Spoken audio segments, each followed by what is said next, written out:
All right, food is medicine. What does it mean and how to adopt it? So I will share with you that this presentation and workshop is for information and educational purposes only. It's not intended and shouldn't be construed as medical advice. If you have a health or medical concern, please consult appropriately with a qualified health practitioner.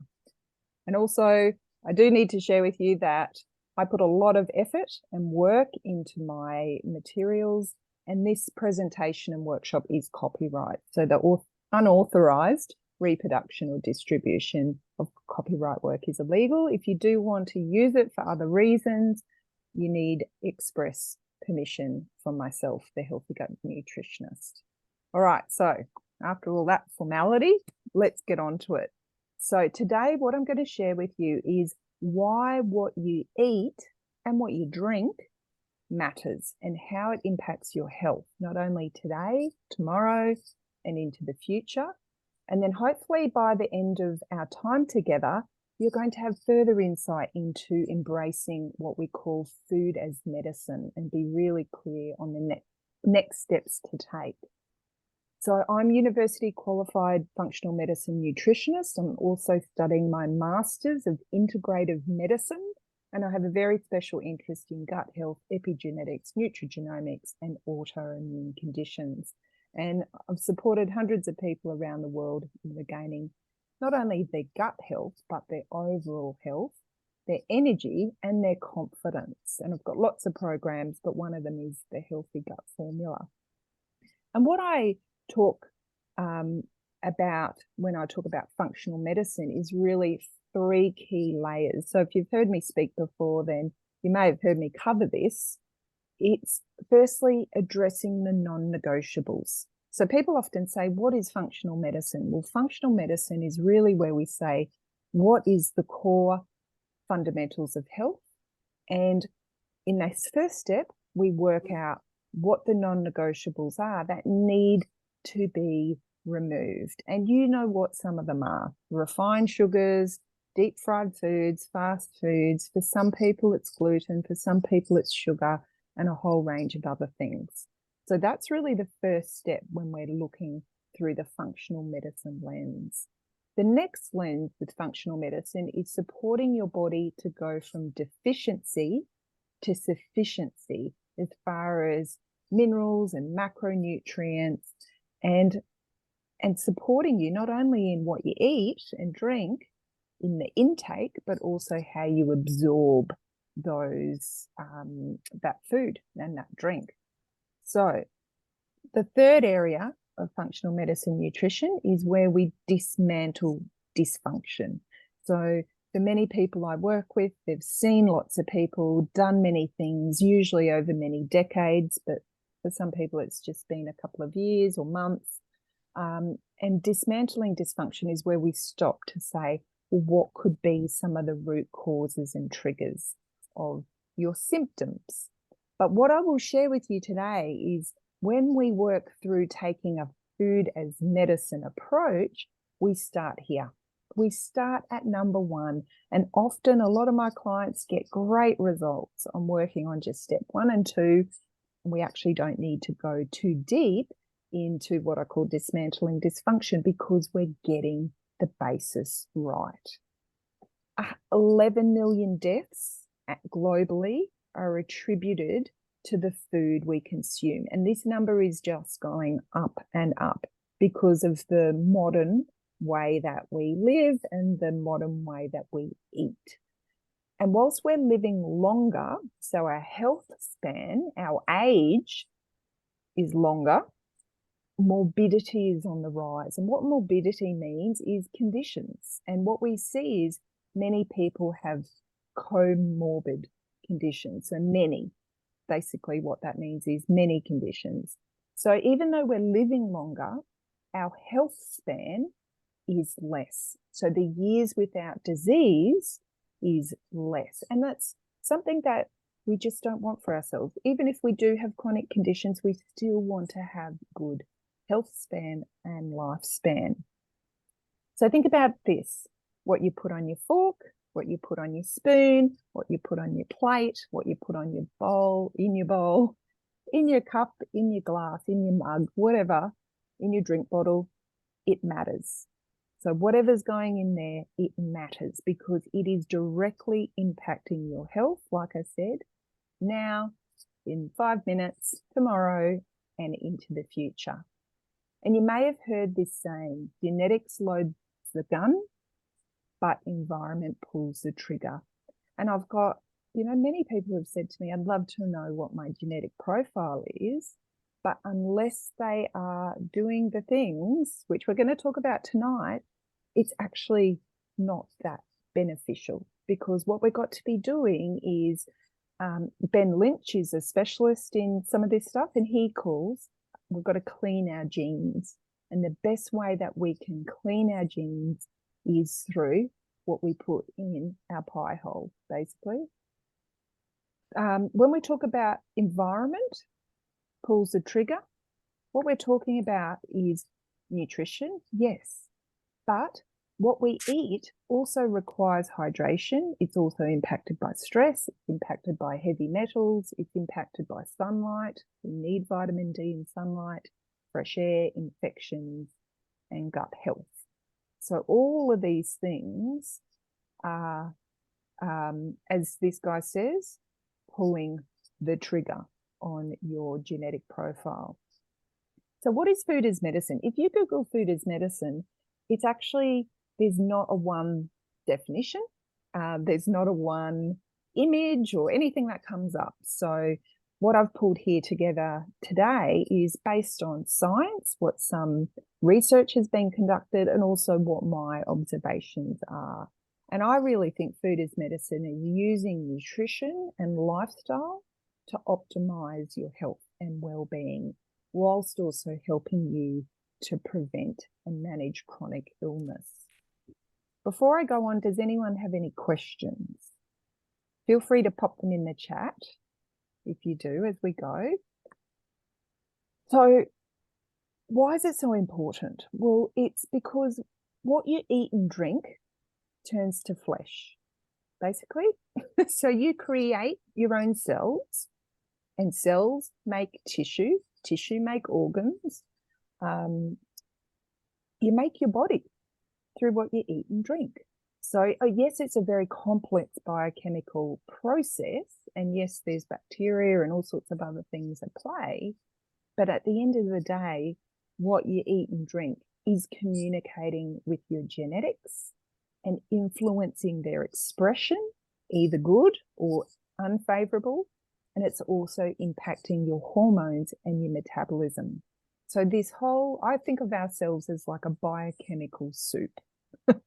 We're full of all these pathways that are incredibly complex. We've got all these hormones, and then we add in basically all these other ingredients in what we're eating. This study was undertaken in 2021. So it was done in New Zealand, where the reviewers investigated what the influence of food was on health and its potential to treat disease. So what they did was they looked at the diets of the healthiest countries and compared it to New Zealand, which I think was fantastic. And what they found, not surprisingly, was that food has influence on enabling or inhibiting certain mechanisms of disease.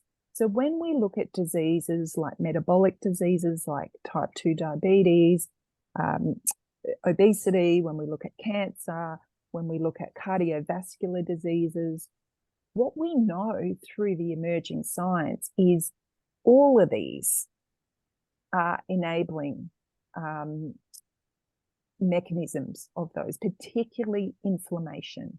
But the research is becoming more and more, and I'll go through it in a second, more and more thick and fast around the microbiome, gut health, neurogenesis, and angiogenesis as well. So I'm going to unpack each of these 5 things for you, so you can really reflect on what you're eating, how it's impacting some of these mechanisms.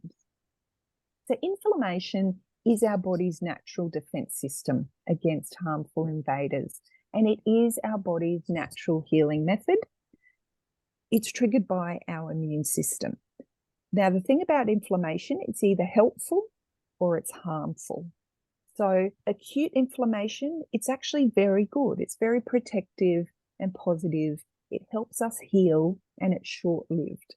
So say I ran outside and I was playing soccer and I accidentally, sprained my ankle, it might become red and hot and swollen.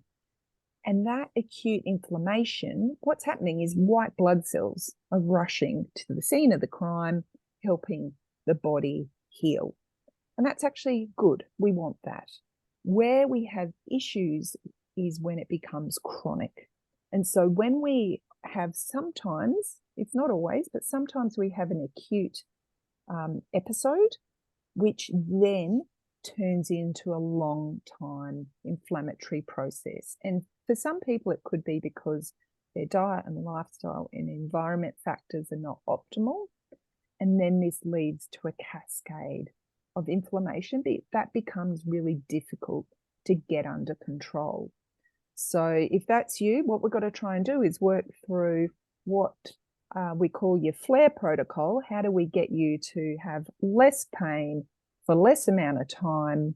And then when you do have inflammation, how do we get back on track quickly? Really what's happening with inflammation, it's resulting in an increase of oxidative stress. So we end up what we call, you may or may not have heard of ROS before, reactive oxygen species. And what they are is they're basically the byproducts of certain cellular functions due to the oxidative stress. So we don't want that, is basically the nuts and bolts. We want to reduce oxidative stress. But the good news is if we do have oxidative stress, they can be, as these people call it, scavenged by antioxidants and anti-inflammatories found in certain foods. So what we've got to try and do with inflammation is say, what are the foods that are inflammatory? We've got to take them out. What are the foods that are anti-inflammatory? Bring them in. And, the foods that are really inflammatory, it's fried foods, a classic. Refined sugars, classic. For some people, it can be things like dairy and gluten, and there are other things, but they're the main ones. And the anti-inflammatory foods, well, we know there's a lot of science, and I'll go through it in a bit, around plants. So definitely the polyphenols, so the berries and cherries and the even the skins of lemons and limes and fresh lemons and limes, green tea, they're all good ideas of anti-inflammatory foods that can really help in this space. Any questions before I jump forward? Feel free to pop your hand up or put them in the chat.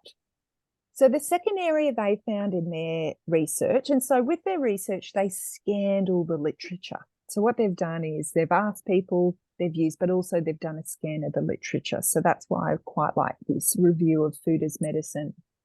And the second area was the microbiome. So the microbiome is a collection of microbes, and it can include things like bacteria, fungi, viruses, yeast, and their genetics that live on our skin, so on the outside, and in us as well. So any hollow space in here, in our ears, in our mouth, in our gut, wherever there's a hollow space, even in our lungs, we have a microbiome. And that's often where people say to me, I can't understand it, Vanessa. And I had someone yesterday who said she had eczema for 18 years in her arm. And she said, I don't think it'll go.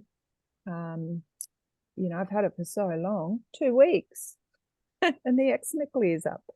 And I was explaining to her that the microbiome on the outside of the skin often reflects the inside of the skin as well. Not always, but often.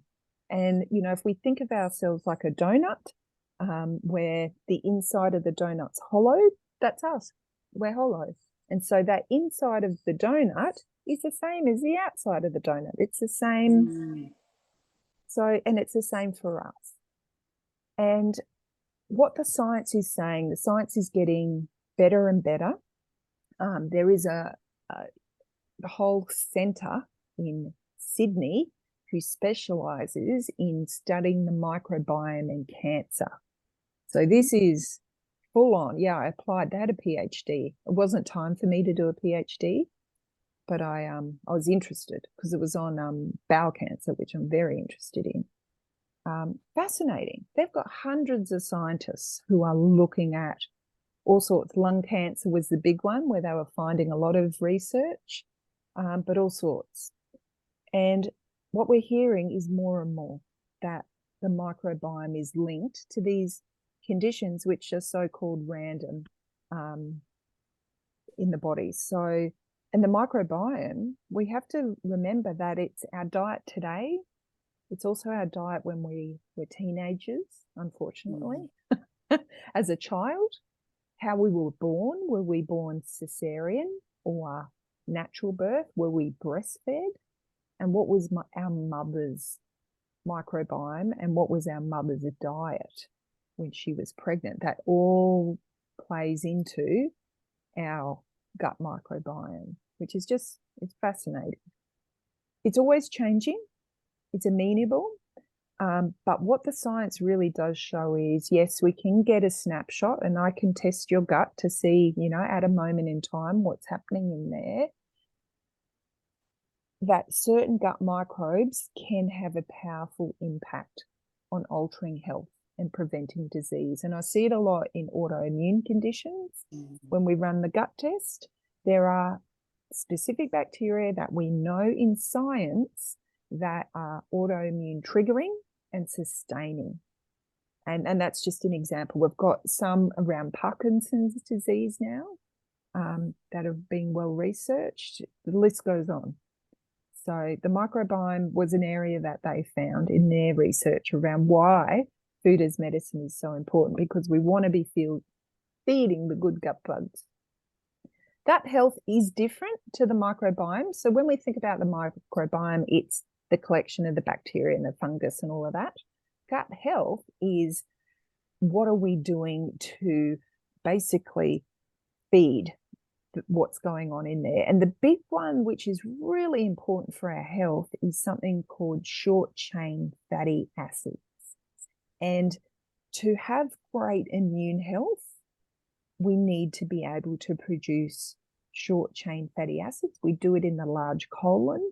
There's a lot of research around bowel cancer and people not having adequate amounts of short chain fatty acids. So it's something really quite preventable. And how do we feed them? So we feed them with fruit and vegetables, nuts, seeds, and legumes. Short chain fatty acids particularly love resistant starch.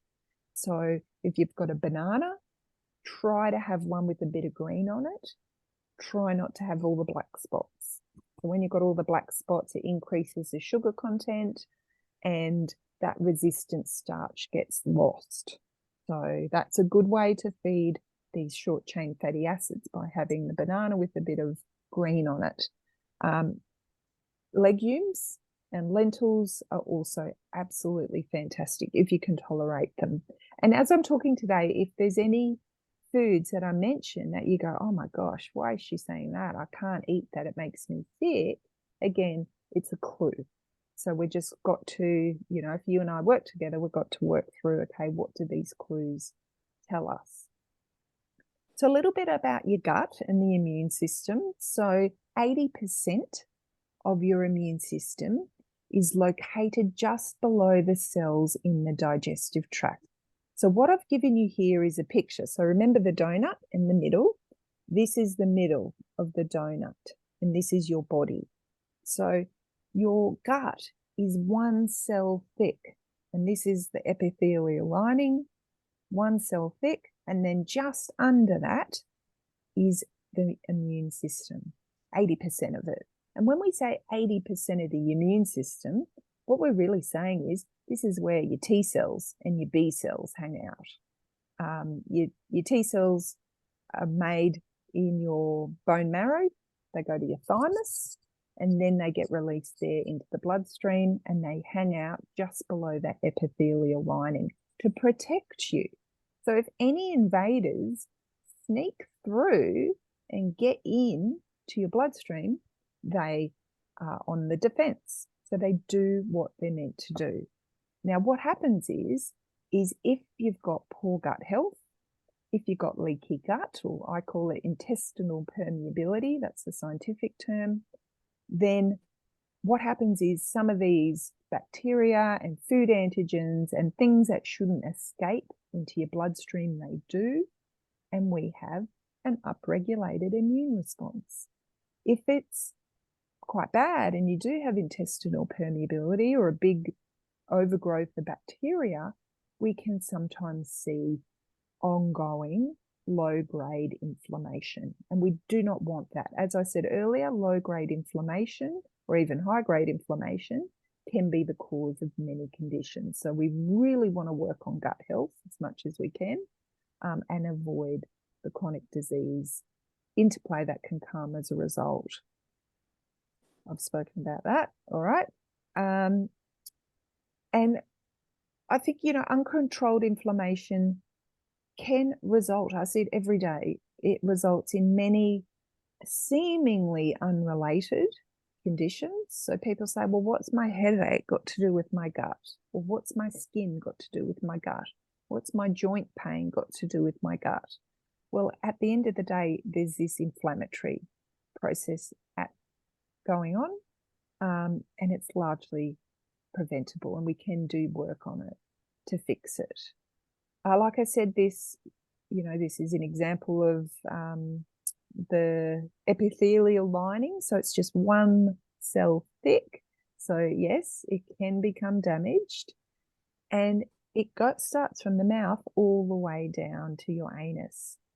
And these really play such a critical role in your health. So we've got to work through, how do we make sure we protect it and feed it? And if we need to, rebalance it, because there's always going to be invaders and bacteria and things going on. But how do we improve your gut health so it's optimal to be able to protect you? So tight juncture molecular integrity, that's a bit of a mouthful, isn't it? So this is our donut again. This is the middle of the donut still, just a different picture. What I wanted to share with you this picture is because this one shows, it's called symbiosis. This is a good gut. We've got good mucosal lining. This green bit here is the mucosal lining. It's quite healthy. There's things going on in there, but it's thick enough and it's good enough to protect our body. So you can see here in this orangey color, there's not too much of an upregulation. These little black lines here, they look like enters marks. They're the tight junctures. And when we have intestinal permeability, we have an increase in zonulin. And zonulin is basically comes along and, think of it like unzips the zippers, basically. So you can see here in this next middle one, there's no tight junctures here. So this person has got increased zonulin, come along and it will start to unzip many of these. And what happens is, because this person's gut barrier, the mucosal lining, has worn down, and there's some antigens and things in there, bacteria, they're starting to leak into the blood. So, and what's happening is the T cells are starting to have a party. That's really what's going on. And, the white blood cells, that's what a B cell is really saying, well, what's going on here? We need to protect the body. It's doing what it's meant to do. So we've got to work on that. What happens is, when we have leaky gut syndrome or intestinal permeability, plus with people who have like Klebsiella, like I said before, I'm just going to press the mute if that's all right, because I heard some noise. We end up with a really upset gut. So if we've got overgrowth of bacteria and pathogens, and then the mucosal lining wears down and all the zonulin undoes all the zips and there's no tight juncture molecular integrity, then we see this case of quite significant inflammation and it puts the person at risk of autoimmunity. That's basically what I've said here. So are there any questions before I move on? Because I know we've covered a lot already. This is how food intolerances happen. This is how, you know, people say, oh, look, I just can't eat anything, or there's certain foods that they react to. It's because when and then they do the food test, they do an IgG food test, which I never do. I don't like them, because if you have leaky gut and I do a food test on you, a panel, an IgG one, which is not allergy intolerance, it's going to light up like a Christmas tree, without doubt. And then I'm not going to tell you to take out 2,000 foods when we have to heal your gut first. So that's where we've got to start. That's the reason why I never order the IgG food test. If you think you have an allergy, you go to the doctor and they do an allergy test. But food intolerances we can work through other ways. So the study that they did also found neurogenesis was improved with using food as medicine. So neurogenesis is where we create new neurons in the brain. And basically what they found is, and this research has been going on for a long time, there's no other diet that has got such strong evidence around being neuroprotective against age-related neurodegeneration as the Mediterranean diet. So what we're talking about there is a diet that's rich in vegetables, rich in polyphenols. So that's the really bright coloured fruits and veggies. So I'm talking, you know, the berries, we're talking the bright green veggies, we're talking purple carrots, you know, if you can get them, green tea, you know, all of these foods are really great polyphenols, omega-3 fatty acids. So fatty fish that are small, not big fish. Tuna is a big fish. It eats lots of little fish, and so it has high mercury. So we're looking for small fish like mackerel and tuna and sardines. Omega-3 you can also get in plant-based like flaxseed, chia seeds, walnuts, pecans, but those plant-based varieties do not have what we call EPA and DHA, which are very important aspects of omega-3. So when you think about omega-3, it's the fish plus the plant-based nuts and seeds. Mediterranean diet's also characterized by low in processed foods, low in, well, no fast foods, low in sugar, and also low in red meat. So that's where the science is around neuroinflammation and really supporting our brain health, you know, with Alzheimer's, dementia, Parkinson's. The good fish, Deb asked to repeat. So, you know, salmon, sardines, mackerel, small fish, which are cold water, Deb. If you look them up, again, it will depend on what's available. If you can get wild caught, it's going to be much better. And I'll talk about that in a little bit when I tell you more about food as medicine, but we're always trying to have the best quality fish if possible. Other polyphenols, so they do cross the blood-brain barrier. So good to have in our diet: apples, berries, broccoli, flax seeds, ginger, green tea, olives, onions, sesame seeds, spinach. That's not all of them. That's a bit of a list, but they're really, really good foods if you can tolerate them to bring into your diet. Definitely every week, if not every day. Not all of them, but saying, look, how can I start to bring in a couple of those every day? Angiogenesis. This was the final finding in their report around the big health benefits of using food as medicine.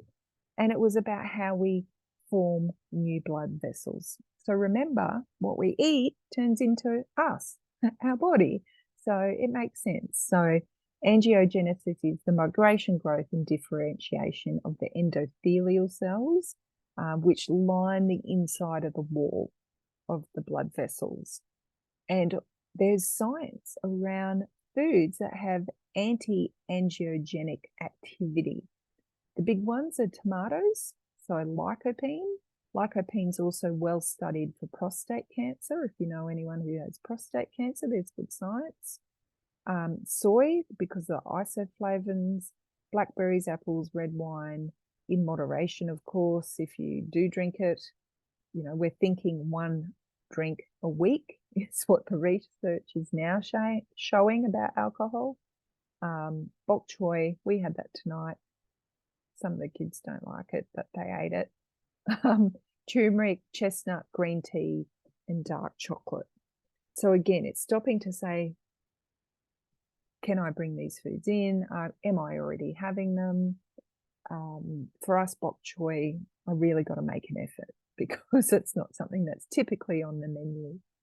So food is medicine, the science. Look, autoimmune conditions, cardiovascular, neurodegenerative, diabetes, obesity, cancer, ADHD, ASD.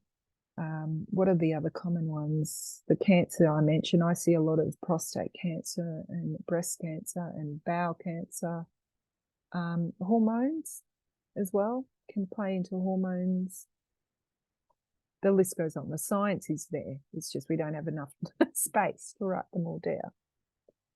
So what we're looking at when we take a food as medicine approach, we've got to eat slow plus. So slow is these first 4. Seasonal. So eating seasonal produce helps your body be in tune with your local environment. So this produce has been grown and is in the environment and is defending itself given the season it's in. And then when you consume it, you're going to get the maximum benefit from that plant. Locally grown is great. If you can get to a farmer's market, it's fantastic. Do your best. Do your best to see, you know, how you can get most locally grown as possible. Organic. So what we've got to think about is when we're eating our food, we're also eating any of the sprays that have been on it, how it's been handled. If we're eating animal protein, we have to think about the conditions that the animal's been raised. Has it been given antibiotics? Has it been given hormones? All of those things. And when you actually stop to think about it, I don't want you to get too overwhelmed. It's more around how can I make some upgrades? So finding a market where it's a farmer's market, where it's seasonal, locally grown, you may be able to find some organic produce.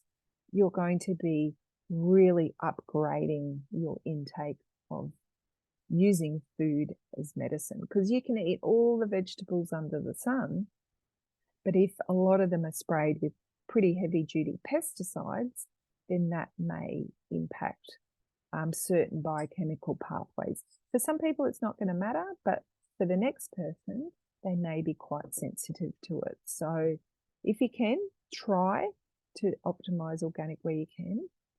Whole foods. So really what we're trying to do is eat the rainbow of colors. So saying, right, am I getting green? Am I getting purple? Am I getting orange, yellow, red, white vegetables in my diet? And we're looking for at least 5 fists. So if you go, this is the size of my fist, I need 5 fists of veggies a day and 2 serves of fruit, 2 fists of fruit. And say, okay, am I doing that? If you are, great. If you're not, it's about how can you start to bring in more. If you've got certain health conditions and we really are using food as medicine to help you overcome and manage some of your conditions, we may even go up to 9 serves of vegetables. So it will again depend on your nutrition prescription. Polyphenols we spoke about. So they're the things like the apples and the berries and the green tea. Definitely a key part of using food as medicine. So really stopping to say, look, have I got polyphenols in my diet? Have I got foods that are antioxidants? So, a great one is lemon in water. Lemon in water in the morning, if you can tolerate it, just make sure you drink afterwards or rinse your mouth out. Can be a fantastic antioxidant. A lot of our fruits and vegetables have antioxidant properties. So by doing these things, we can also be naturally doing this, which is fantastic. The omega-3 fatty acids we spoke about, like the small fish, the salmon, the sardines, and also looking at things like chia seeds, flax seeds, pecans, walnuts. They're all great options as well. Extra virgin olive oil, there is significant research on the benefits of that. Consuming it every day, you can put it on your salad, cook with it if you want, but making sure that you're using really good quality oil is a really important part of food as medicine, and filtered water. So again, making sure that you're having, at least 8 to 10 cups. If you're exercising, trying to make sure you have more. And I say filtered because there is a lot of stuff in the water that comes out of the tap. So, they need to treat our water. It's coming through pipes. So if you can get a filter or get access to filtered water, it is going to be another upgrade in you using food as medicine. Any questions before I go on to the next bit? Tell me, what's the one thing that you're going to work on?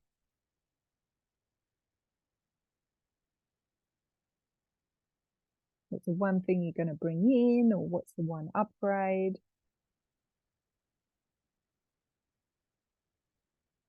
What are you thinking?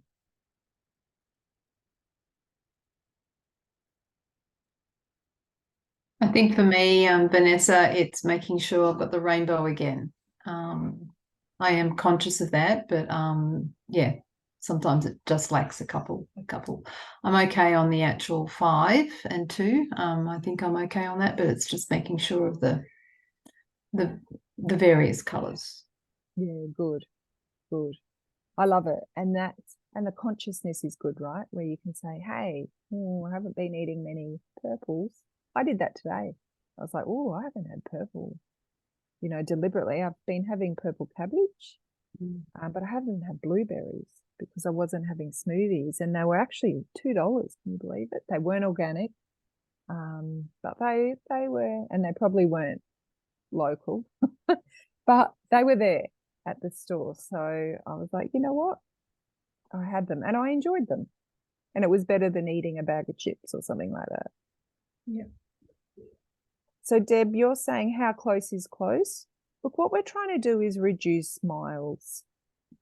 That's what they say in the US, but here, kilometers. So, I think where you live to Canberra to Braidwood, is close. Some people say, from here to Sydney, from Canberra to Sydney. So yeah, as close as possible. It's really, we're trying to do climate alignment, really. So how does that work with things like bananas and avocados, which obviously don't grow in our climate? Yeah. And look, sometimes that's going to happen, isn't it? And pineapple. And Pineapple. papaya. I got a papaya at the market that clearly didn't come from anywhere here. So papaya is great for digestion. A few pieces of papaya before your meal helps you create enzymes. So there's always a balance, isn't there? Yeah. So you can go strict, but I don't actually see there's a great benefit. I think, like most things, it's that Pareto principle. We do our best. Thank Michelle, you.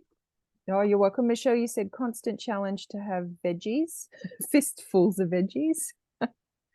And Audrey, you said more water. Water is so important. So you could do a water challenge with yourself where you say, right, the next 2 or 3 days, I'm going to have 2 big glasses of water when I wake up. That way you're starting your hydration, and then you make sure you have your other water during the day, and then see how your energy is on day 3 or 4.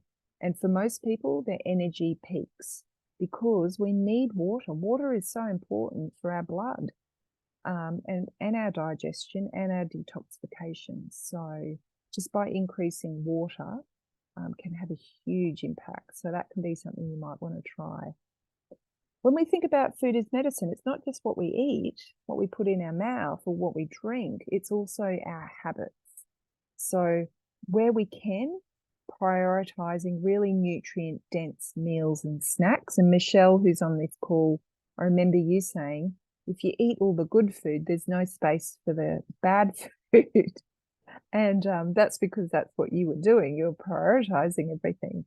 So if you've got a choice to say, look, do I have a chocolate biscuit or do I have, you know, a nut bar or a banana with nuts or, you know, whatever it is, try to work through which is going to be the most nutrient dense for you. I think it's really important to rewrite your language around nutrition and why you're doing this. So rather than going, oh, I have to eat this, and yeah, it's about I'm nourishing my body, or I'm doing this and I'm healthy and I'm strong, or making sure that what the story is, it's really positive and high vibration, because the pituitary gland is going to be sending, and our brain is going to be sending even better hormones through our body if we are talking positively. So we've really got to focus on that if that's an issue for you.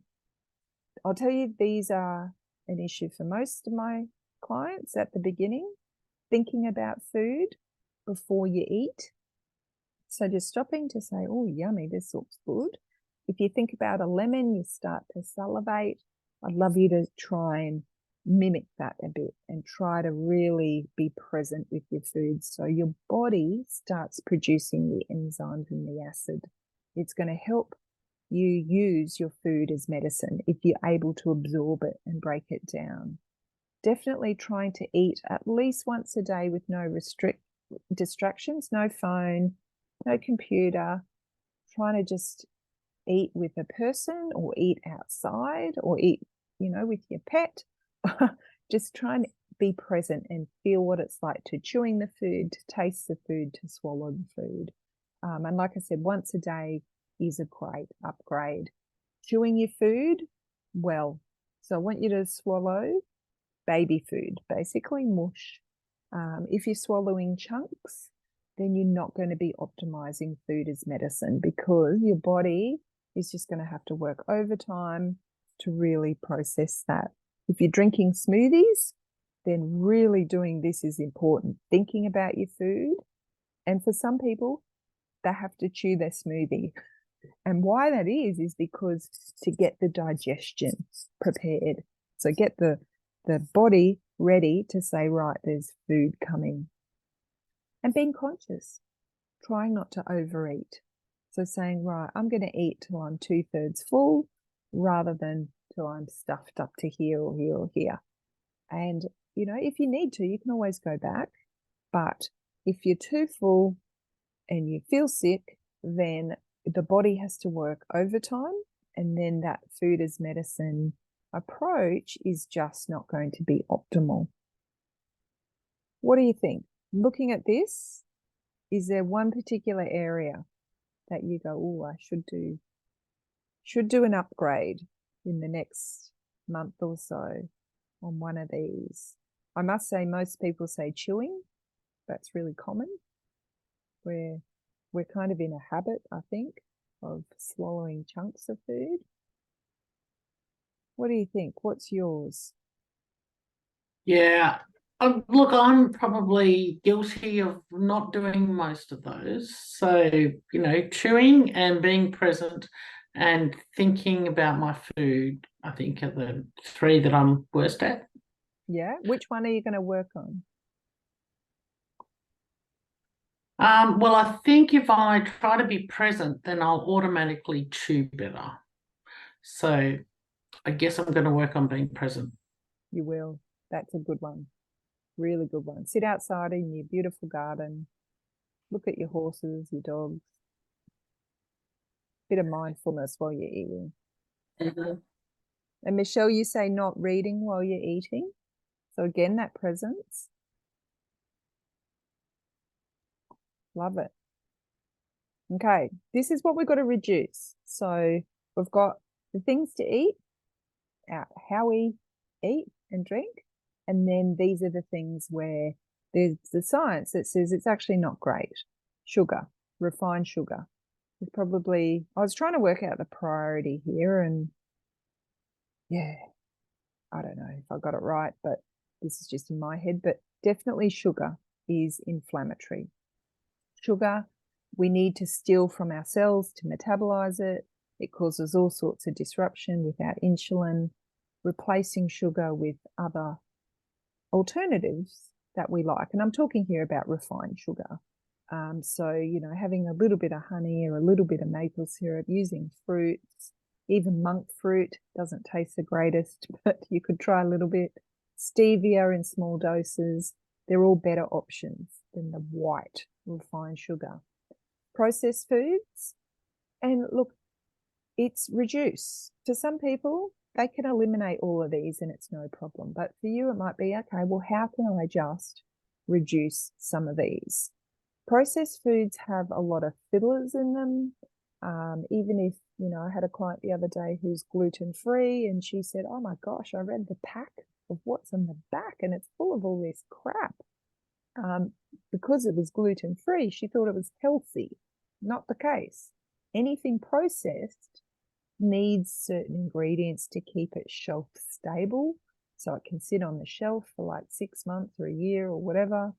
And often they are also fortifying these foods, which can be helpful for some people, but for other people, having ingredients like folic acid added to them is not helpful.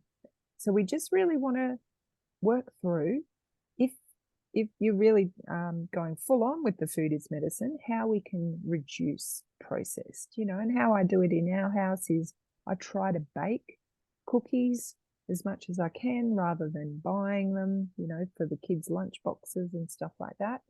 Doesn't always happen, but it's most of the time, you know, it's about 95% of the time. And then working through, you know, I bought popcorn and I popped popcorn in paper bags instead of buying popcorn on the shelves. So it's about working through. For me, we had a burning platform because of the chronic disease thing we were trying to manage. For you, it might not be as serious. So you just got to work through which are the ones that you really want to work on. Refined grains. So when a grain, let's use rice, is when the endosperm is removed and it's basically bleached, it ends up like white rice. And they have been shown to be inflammatory. So if you're having grains, try to have the whole grain. So anything that says whole grain should be whole grain, or you read the packet again. Brown rice is good. Also, you know, things like buckwheat, quinoa are good options as well. Saturated fats. So, of course, we've got a picture here of bacon, fats on meats, and shown to be inflammatory.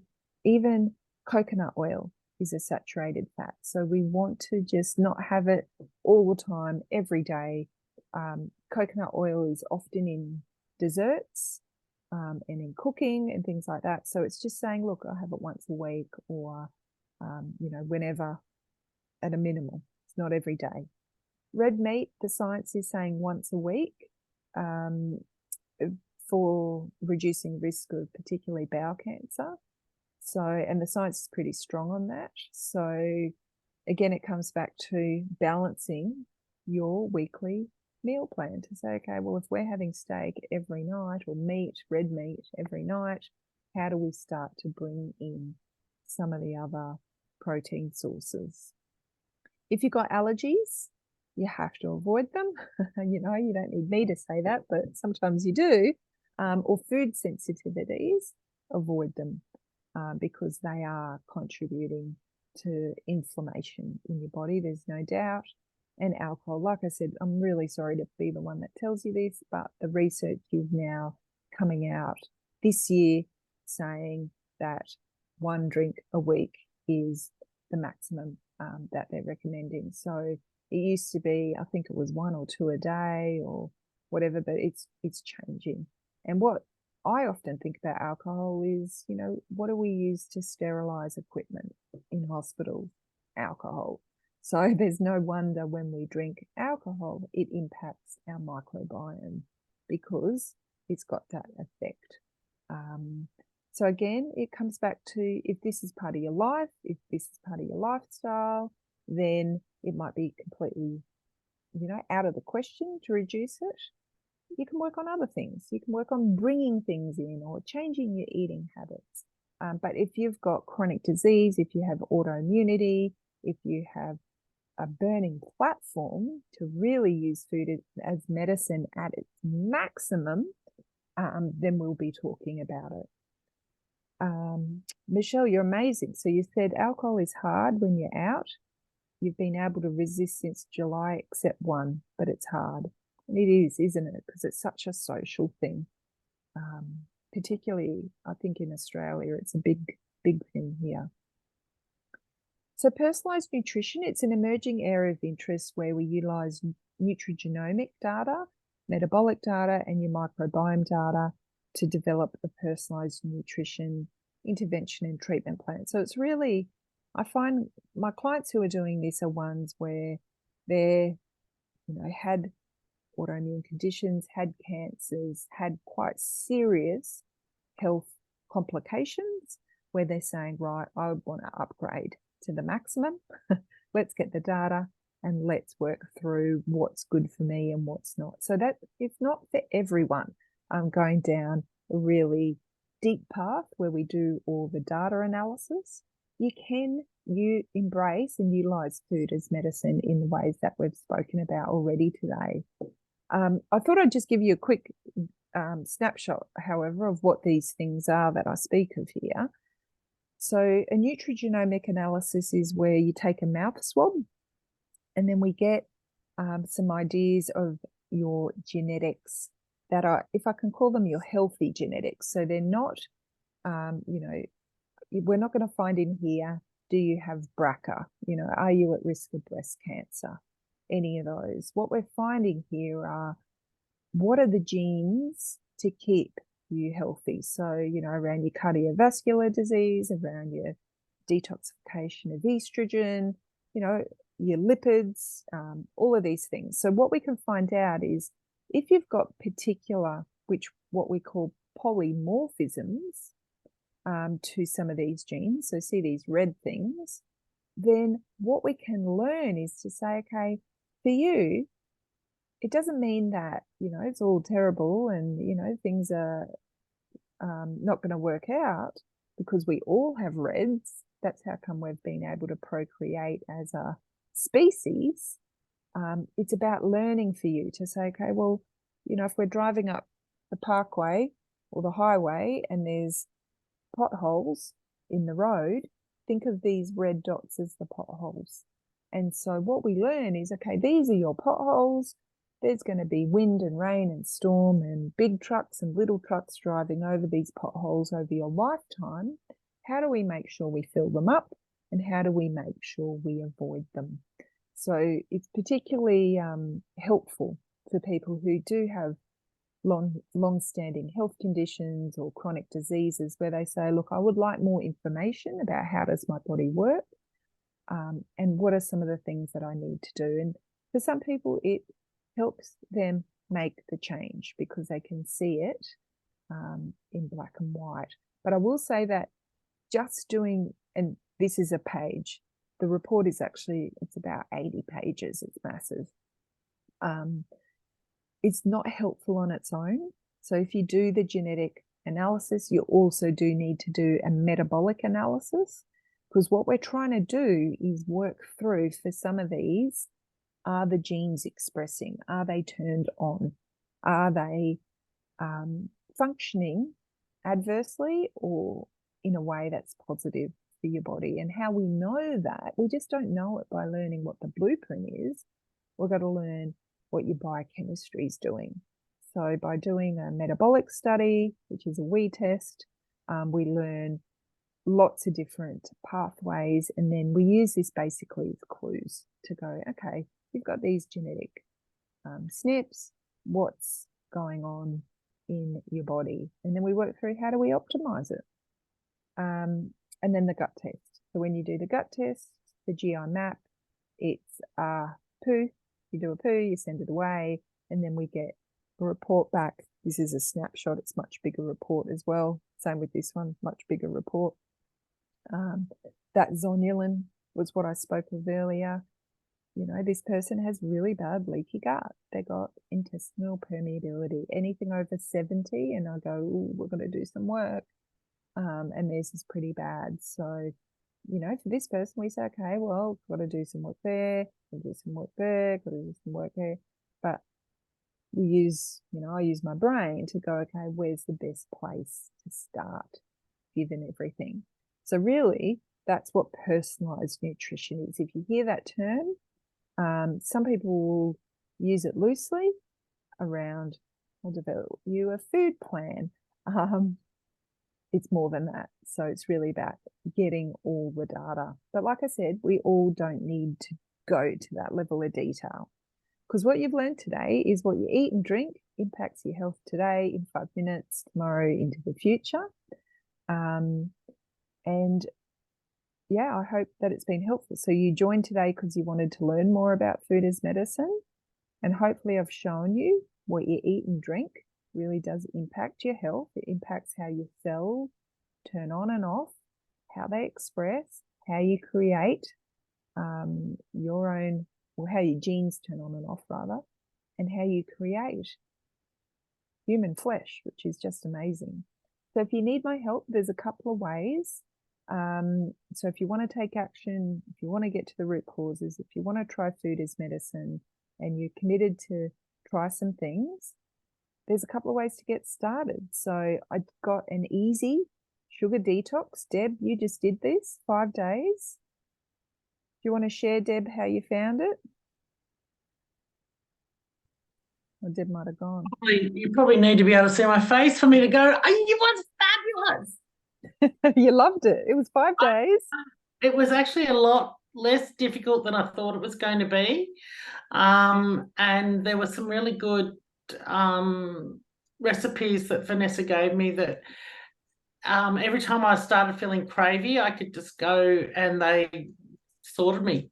So I didn't suffer at all. It was really impressive. I felt fabulous. And I was really, one of the things that you haven't talked about in terms of chronic diseases, Vanessa, but the thing that I find is my mental health is so much better when I'm eating well. That's a big one. I did admit that, didn't I? I need to add that back in. Yeah, well, it's significant. It is. Mentally, I was so stable. Good. And look, I've maintained it largely. And yeah, I'm still feeling the benefits. Love it.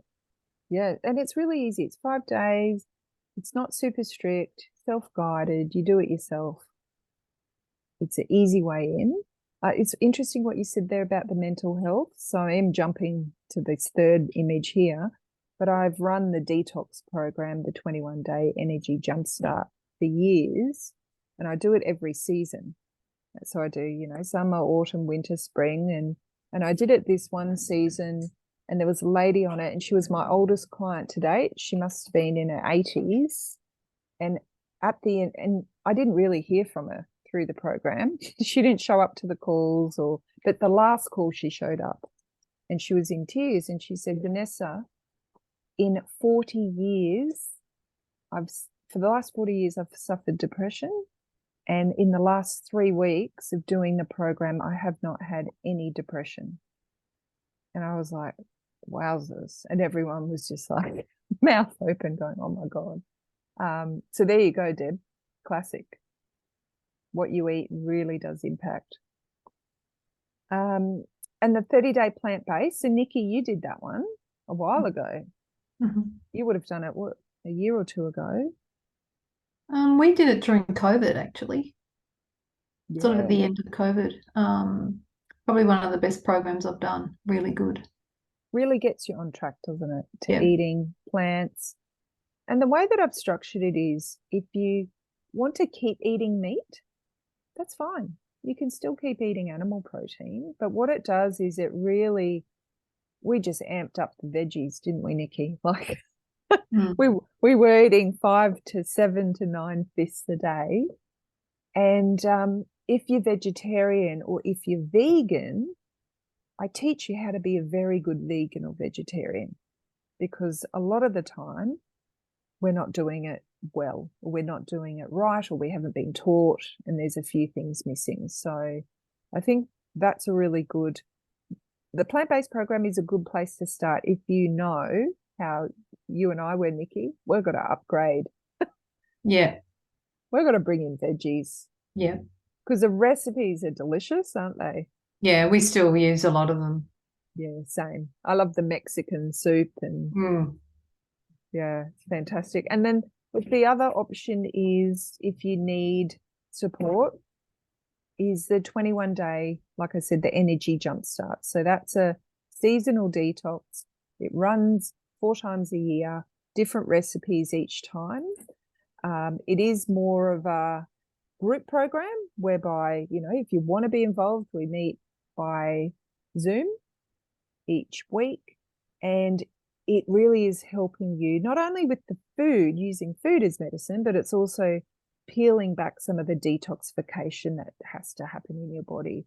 And Michelle, you did this one recently, and I think what I found, I saw Ollie at the down the road the other day, and we were having a bit of a laugh because he was saying, "Oh, you know, my results were amazing, but I only did it 80% or 70%." Oh no, have you frozen, Michelle?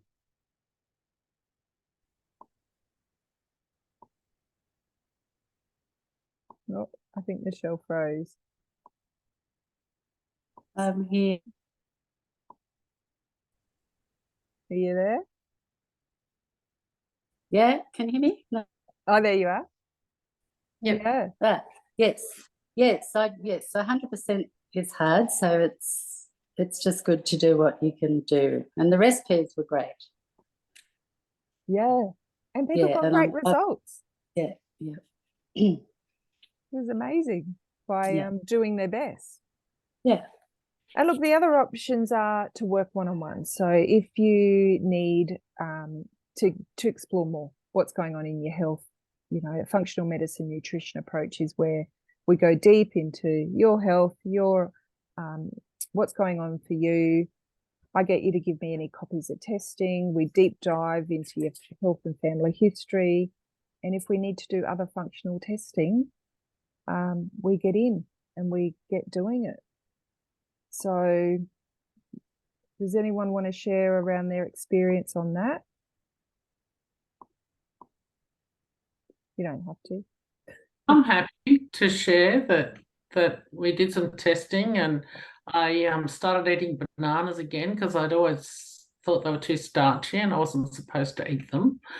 And they're great now. They're my real go-to. Every time I start feeling cravey, I eat a banana, which is kind of better than half a tub of ice cream, I'm thinking. So much better, isn't it? Yeah. And we did some the hair test, which isn't one that you talked about, but that gave me some, and my gut health is just completely different. We've still got some work to do. There's always work to do, but the initial steps have been great. And like my brain fog is non-existent these days. It's not even a thing. I don't even think of it anymore. So there's so many boxes that have just, you know, gone away. Yeah, so It's so good, isn't it? Especially when you can't even remember. You're like, oh yeah, brain fog, that was pretty crap. Not there anymore. No. So good. All right. So by individual protocol, like Deb just said, nutrition advice, recipes, lifestyle suggestions, I take a really integrative approach. So it's not just about saying, hey, eat these foods or do this. I'm not going to ask you to do things if it doesn't fit within your lifestyle. And also working with you as a person. So I take the mind, body, spirit approach, really trying to help build your confidence, trying to help work through what are the areas which we can make upgrades that are going to make a big difference on your health. It might be breathing, it might be going for a walk, it might be having a bath, you know, who knows? It will be different for everyone. So that's it. That's it for today. That's food as medicine. So what do you think? Did you learn something? Was it helpful? Always helpful and good to be reminded. Good to be reminded. Good to get your next plan. Mm. Love it. You're welcome, Audrey. It's you learn so much and you forget so much. You grip onto certain things at the time for whatever reason, and you run with those, and then for other reasons they just drop off. So it's always important, I think, to come back and revisit particularly the big picture, because then that some of those other things keep dropping back into your mind. Yeah, exactly. And that's what Michelle's also said, Deb. Good to reinforce. Yeah. Love it. All right. So now you've got your plan. Hopefully you've picked out a couple of things that you can bring in, focus on, and really it's about the story, rewriting that story for yourself about I'm nourishing my body, I'm strong, I'm healthy, and really using food where you can to really increase your health and use it as medicine. So that's it for today. Thank you for joining. Thanks, Vanessa. You're welcome. Have a good night. Thank you. See you, Audrey.